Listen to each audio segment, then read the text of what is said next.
আমাকে বলো আলকালিস গির্জার কাজ কত দূর এগুলো? ইবনে মাকসুদ, কাজ প্রায় শেষের দিকে চলে এসেছে প্রভু। খুব দ্রুত আমরা ওখানে নাজরানের শহীদদের শেষাংশ নিয়ে যাব। এই গির্জা পৃথিবীর বুকে সবচেয়ে সুন্দরতম গির্জা হবে। পুরো দুনিয়া দেখবে আমার পক্ষে কি কি করা সম্ভব। তাহলে কি এই গির্জার নাম নাজরানের শহীদদের নামে হবে, যারা নাওয়াজে পুড়ে গিয়েছিল? অবশ্যই সবাইকে নির্দেশ দেব ওখানে তীর্থযাত্রা করতে। বা আরবের সবাই তো মক্কায় যায়। তারা বলে সাইয়েদেনা ইব্রাহিম কাবা তৈরি করে দিয়ে গেছে, কাবাকেই পবিত্র মনে করে, সেজদা করে। এখন আরবীয়দের বিশ্বাস করানোর সময় এসেছে খ্রিস্টানি পবিত্র ধর্ম, যেমন নাজরানের লোকেরা ঈমান এনেছে।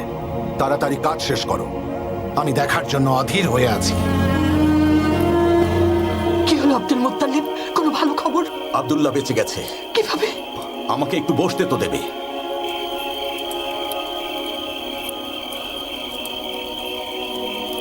যখন আমি হিজাজে গিয়ে পৌঁছালাম, তিনি বললেন, কি ক্ষতিপূরণ দিতে পারবেন? আমরা বললাম 10টা উট দিতে পারবো।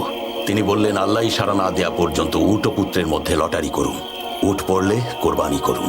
যত উট লাগে নিয়ে যান আব্দুল মুত্তালিব। আমার পুত্র আব্দুল্লাহকে বাঁচানোর জন্য হাশেমের বংশের সকল সম্পদ দেব, আর মুত্তালিব বংশের গুলোও দেব। কেনানা বংশের সম্পদও দেব। আল্লাহ সন্তুষ্ট না হওয়া পর্যন্ত উটের সংখ্যা বাড়বে। যদি আব্দুল্লাহ বেঁচে যায়, ওকে বিয়ে দেব। আমাদের ক্ষমা করুন রাবুল কাবা। ভাবছি আমিও বিয়ে করব। আপনি যা করে খুশি হবেন তাই করুন।